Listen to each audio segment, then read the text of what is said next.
Rosanna from Dazzling Books, and Happy New Year! Welcome to the new decade. I hope that the past decade and the past year has been really great for you. I think this past year in particular has been really rewarding for me, and a lot of things happened, just a lot of things. It's been very eventful and I'm really grateful for that. And I hope it's similar for you as well. If not, I still have hope and faith that this new year has better things coming for you and me. Before we go forward with the 2020 things, I'm gonna look back to the books that I read in 2019. In particular, I'm sharing with you, as the title says, my top books of 2019. These are like the outstanding books that I read last year, regardless of their release dates. In 2019, my reading goal was to reach 50 books, and by the end of the year, I read whopping 80 books. 30 more than my usual goal, and that was insane. I think that's because I binged a lot of romance, and yeah, that was the year I kind of embraced how much I love romance books, but I think I read too many, too fast, too often. Some of them were just blurry in my mind, like I don't remember a lot of them. That's why it was hard for me to pick like the traditional top 10 of the year, but the ones that I'm gonna mention are the ones that are the good ones, like the really good ones that I read last year. So it's a list that starts with those that are here because they're really fun when I was reading them and I love the characters and the plot, and then the ones that are really beautiful and interesting to me, and then the ones that are my personal favorite and like have more personal meanings, and that also means I have a lot of opinions about them. So let's start the list with the fun ones. I have to mention Josh and Hazel's Guide to Not Dating by Christina Lauren.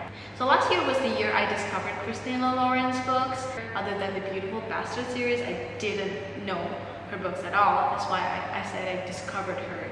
And I'm really glad because her books are really funny, really addicting, and make me giddy. And these are the things that shine so bright in Josh and Hazel's Guide to Not Dating. It's a rom-com book about these two people. Josh is the calm one, Hazel is like the hurricane of a person. And there's the tension there, and they know each other, but they try not to date until at a point where they both become single, and it's a rom-com, so you know where it's going. But it was a fun ride getting there. It was everything I wanted. I loved the dynamics between the people. I laughed a lot, and it made me so giddy. So I would really recommend it if you're looking for something that's like light and fun and like something to kickstart your year of reading, because once you finish this book, it's like, oh, I finished one book and I really enjoyed it. Might want to make you want to read more books in 2020. Now, what I'm going to mention next are series by Penny Reid, who is an author that I discovered last year, and she was recommended by my very good friend, and oh boy, she has good taste, because Penny Reid is really good. She became my new favorite author. I think I've mentioned this in my wrap-up before, but Penny Reid is very masterful at balancing this particular, sometimes really tropey rom-com plot lines, but also quite realistic and heavy and heartwarming moments and problem solving in relationship, and the dynamic between the characters are usually really fun and really meaningful as well. And her characters are always smart and independent and flawed, but at the same time you really root for them and they feel vivid when you're reading them. So that's why I really loved her books. The series that become my top reads of the year have to be Knitting in the City series, Winston Brothers series, and The Elements of Chemistry. I don't know if I'm saying that right, but she has like this mini series. Oh, it's the Laws of Physics series. I love these books, love them so much. If you want to try with the first book of Knitting in the City series. It's not super great because I feel like it's very tropey, but you can tell that it's different. The writing is really quirky and really witty, and it goes by really fast and you will enjoy it, I hope. Now moving on to the other category, these are the books that stood out to me because they were interesting and they were beautiful. One of the books that made the list is Olivia Gatwood's Life of the Party.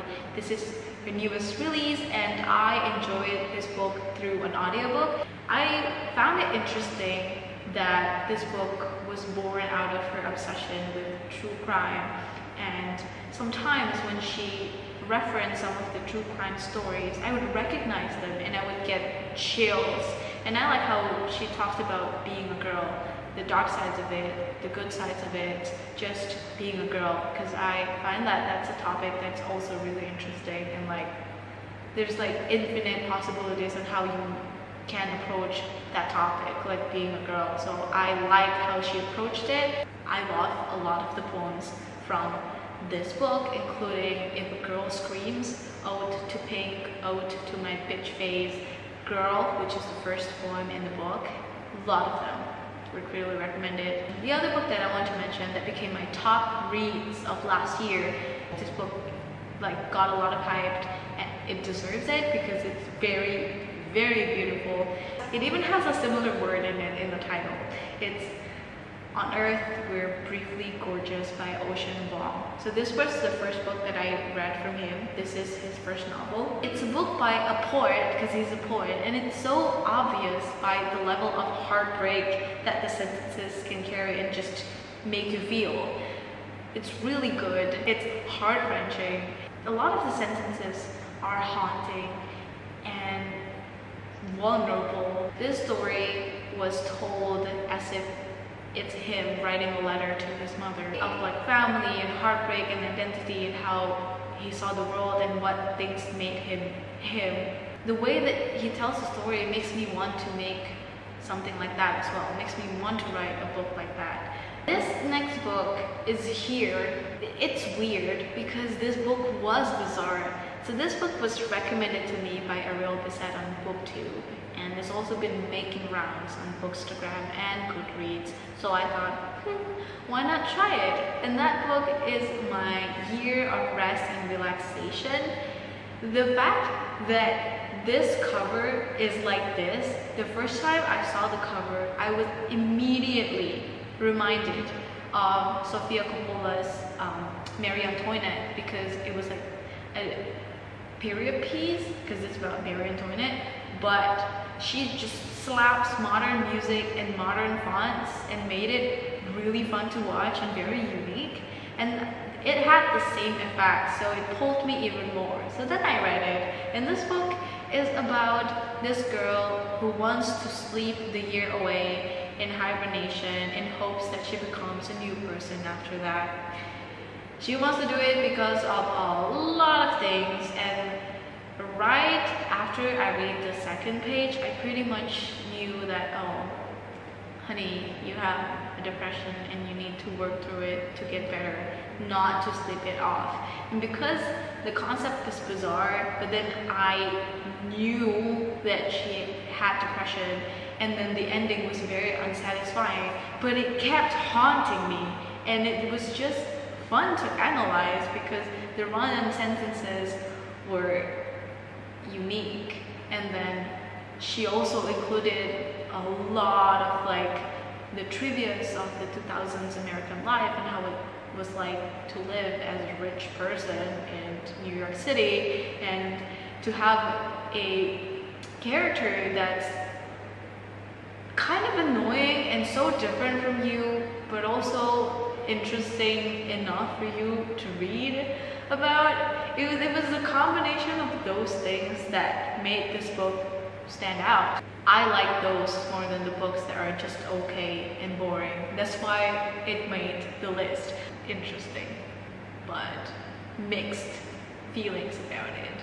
Now moving on to more personal favorites for me. The first one I have to mention is Know My Name by Chanel Miller. The fact that this book exists, I think, is very important because victims of sexual harassment, you don't get to hear from them a lot. You always hear what's being said about them, whether it's to the family, to the people, through the media coverage. But this one, you get to hear her story and to go through that in her writing was very emotional, because she's a really good writer, and you feel like you get even a little bit of what she was going through.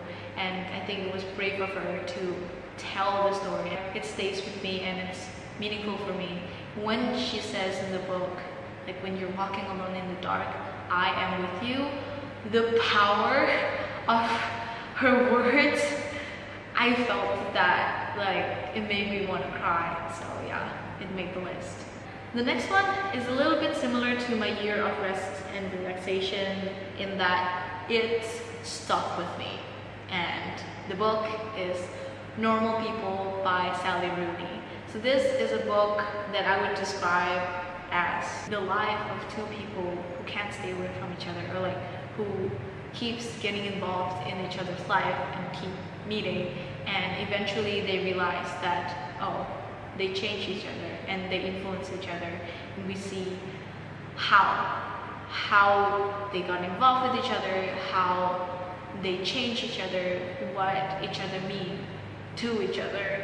And Sally Rooney has a power of observation and making invisible things real in words. And when I was reading it, I don't think I liked it so much, but after I finished it, I just kept thinking about it. And the more I think about it, the more I appreciate it, and the more I like it, and the more I admire Sally Rooney's words. So it made the list because of that. And I am really looking forward to read her other books. The next book and the last book that I want to mention is a rom-com, but it's not in the first category because it has more personal effect on me after I read it. And the book is The Kiss Quotient by Helen Huang. So it's another Vietnamese American in this list, and this is a romance book with a character that has ASD, or like a high functioning autism. So that means that she doesn't look like a stereotypical autistic person that people often think when they think somebody is autistic. She is very smart. She gets overwhelmed because of how sensitive her senses are. She has a set of routines and set ways of thinking and difficulties in social situations.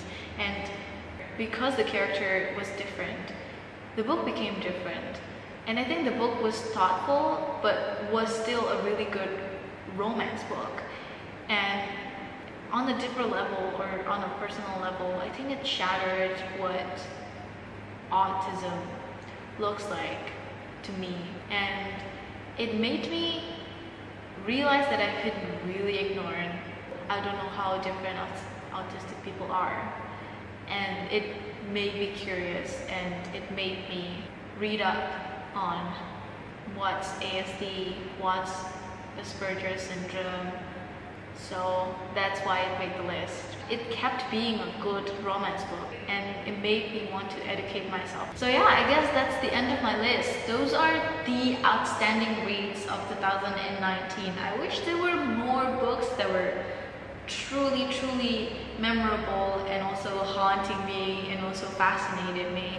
And I hope that that's what's gonna happen in 2020. What about you? What are some of your favorites of last year? Did you read out of your comfort zone, or did you make peace with what you've been liking but kind of been hiding for a while? That was romance for me.